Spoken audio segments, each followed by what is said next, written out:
Hello everyone, welcome to my channel. Today we will talk about China's CPTPP problem.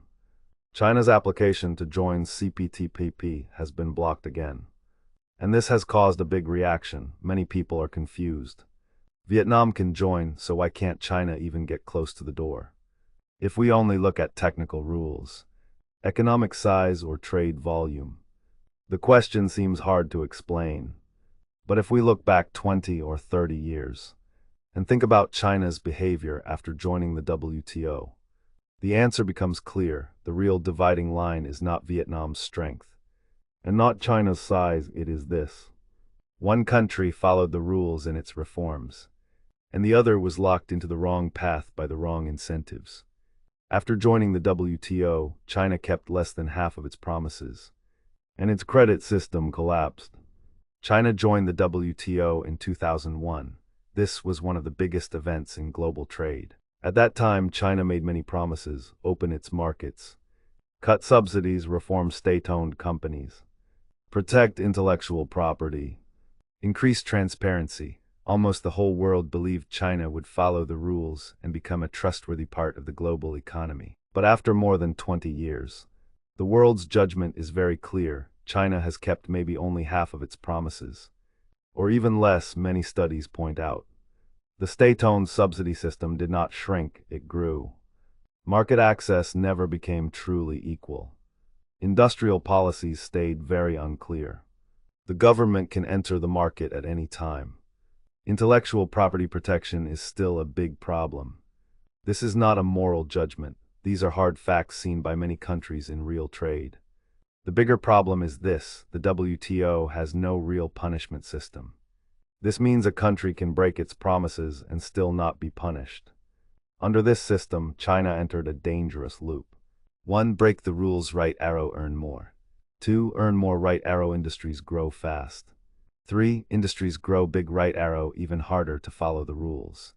4. Harder to follow the rules, become even more dependent on breaking them. This means breaking the rules brings profit. The WTO system was dragged down. The dispute system froze, new rules could not be made. Global trade stopped working well. China is not the only reason, but it is one of the main structural reasons why the WTO failed. The real purpose of CPTPP is to create a new system that avoids the China path. After the WTO failed, countries needed a new trade system. So CPTPP was created. People often call CPTPP a free trade deal, but its real goal is this: build a system that cannot be destroyed again by a big country that does not keep its promises. So CPTPP has very clear rules, very high transparency, strict limits on subsidies, free flow of data, full protection for foreign companies, real punishment for breaking rules. These look like technical rules, but they are actually highly political. They were built to fix the problems that killed the WTO. Simply put, CPTPP rules are designed to prevent another fast-growing country from breaking the rules while enjoying the benefits. So CPTPP is not targeting China. It is China's behavior in the last 20 years that makes CPTPP afraid to let China in. So why can Vietnam join but China cannot? Because their reform paths are completely opposite. Vietnam looks weaker than China, but this is actually its advantage. Vietnam's advantage: low-cost reform. Before joining CPTPP, Vietnam had already done more than 10 years of market reforms. State-owned companies were small, so they were easy to fix. Supply chains were simple. The system had little burden. Vietnam was willing to accept high standards.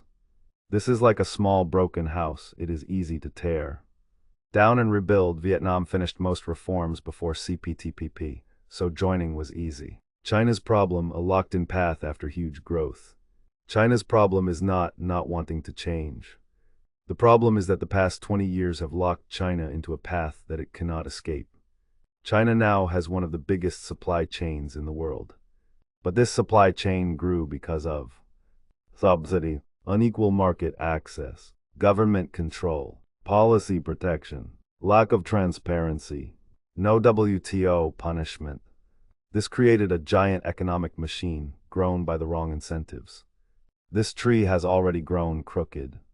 Its fruit has already grown bad. You cannot make it grow straight again. If China tried to meet CPTPP rules, it would need to remove subsidy, reduce state-owned power, allow free data flow, stop government interference, become fully transparent. This would make China's industries lose competitiveness very quickly. If China does not do these things, it can never meet CPTPP rules. If China does do them, the economy may collapse, and even the government may face danger. So China has almost no space left for reform, because the cost is too high. The final conclusion: it is almost impossible for China to join CPTPP.